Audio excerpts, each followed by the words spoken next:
want to talk today about how Ascension changes your life.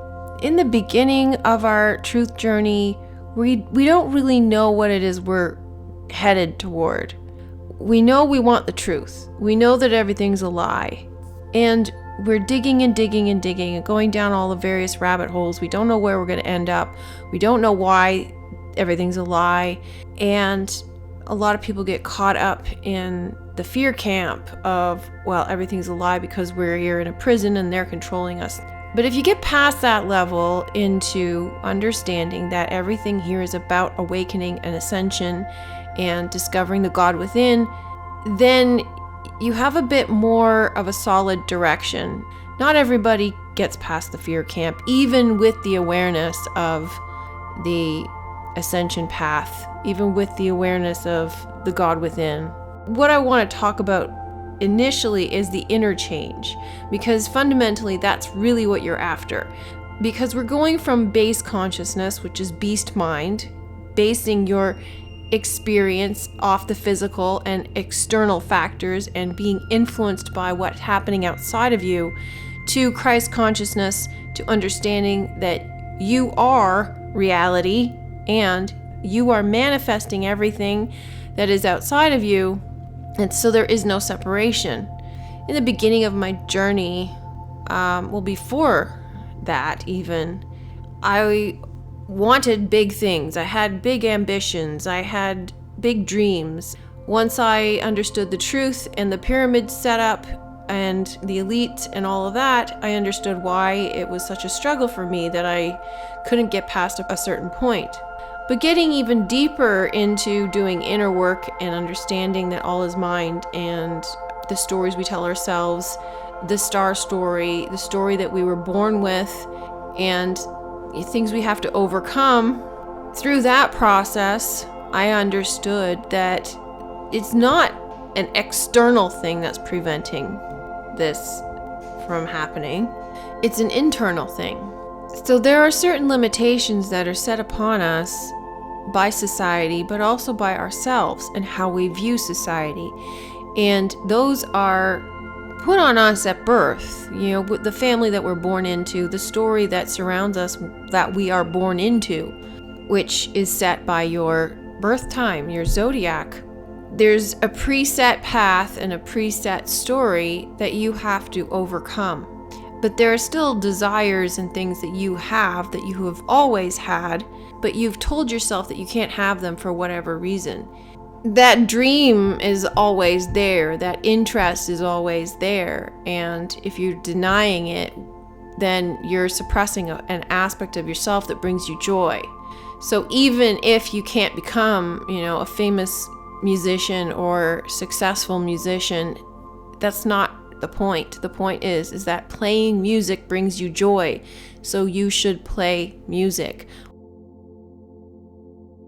Once I started my official truth journey, which I would say was 2017, I discarded a lot of those ambitions because I didn't want any part of the beast system.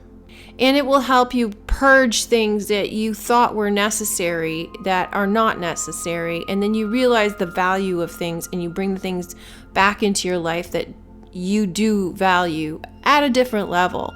But what you're basically doing is you're shedding the things that no longer serve you. You're shedding the things that serve the old mind so that you can find your way to serving the new mind. Remembering for me is what upsets me most. When I hit upon a memory of my other life, so to speak, it brings up a lot of pain, a lot of heartbreak, and it's very hard to digest. So in those moments, there's a lot of emotional purging. And I guess not everybody is going to go through that sort of thing. The fear phase brought up a lot of chaos, external chaos. And I think from this perspective where I'm at now, I know it was part of my story. I know there were things that I needed to witness in order to understand the narcissistic mind, in order to understand the world better and how it operates, I needed it to reflect on myself and help to see qualities within me that I didn't want anymore, but also qualities that I did not want to entangle myself with anymore externally. When you're in that phase, you may not even recognize that it's happening because it seems normal. It's difficult to see your way out of it. You're trying to ascend out of it, so there's a lot of things you need to learn and get rid of and free yourself from in order to rise up. You can't rise when you're chained to the ground. So once you get past that fear and the sort of rebellion against the system and the hatred against the system, you go to the phase of merging the duality. That brought me a lot of peace. That showed me the play, and it showed me that what is perceived to be negative is not always negative, because it's all just two sides of the same coin.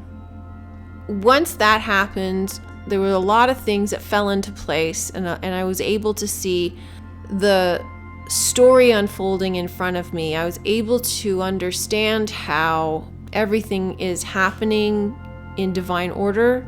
You make peace with your dark side, you make peace with your inner child, you make peace with your ego, you make peace with all of the aspects of you that you like and don't like, and the aspects of you that you wish you could be and haven't had the guts to be, and move towards that. I think the biggest change that has come for me, it's what has happened to me recently. I would say within the last 6 months. A lot of the work that I've been doing the last 6 months has involved law of assumption. It's involved inner work. It's involved talking to my inner child, resolving childhood issues, and acknowledging some of the things that I had done, or my behaviors, or my defense mechanisms, or all of those things that were part of my old story that I needed to say thank you for protecting me and then let them go because I don't need them in the new story.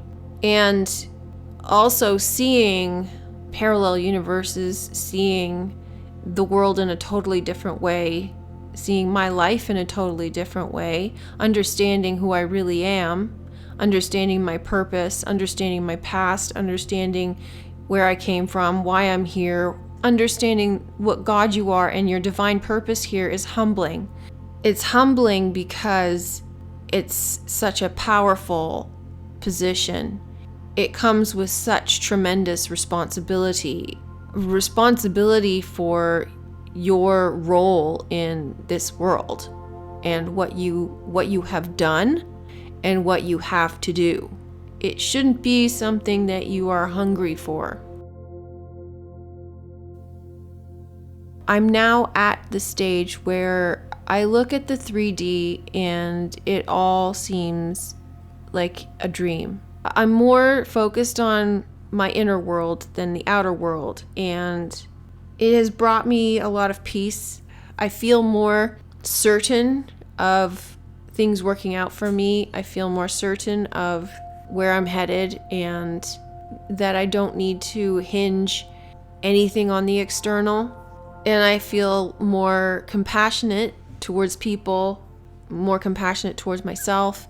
And, there's still things that I'm working on that I don't particularly want to hold on to anymore. But I also don't want to get stuck in the trap of looking at all my faults and finding all my faults, because that's not what this is about. It's just about acknowledging certain things that come up so we can let it go.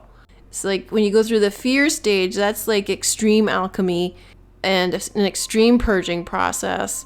And then you come to this stage where it's a refinement. It's like a cleansing of all of the little details, the little things that are left. It's just more self-love and compassion and understanding and kindness. Setting boundaries is another part of the process. These videos are made possible thanks to the generous support of TrueLove.com members. This video is an excerpt of the full-length video on Ascension effects. If you'd like to watch the full video, please go to TrueLove.com/membership to become a member.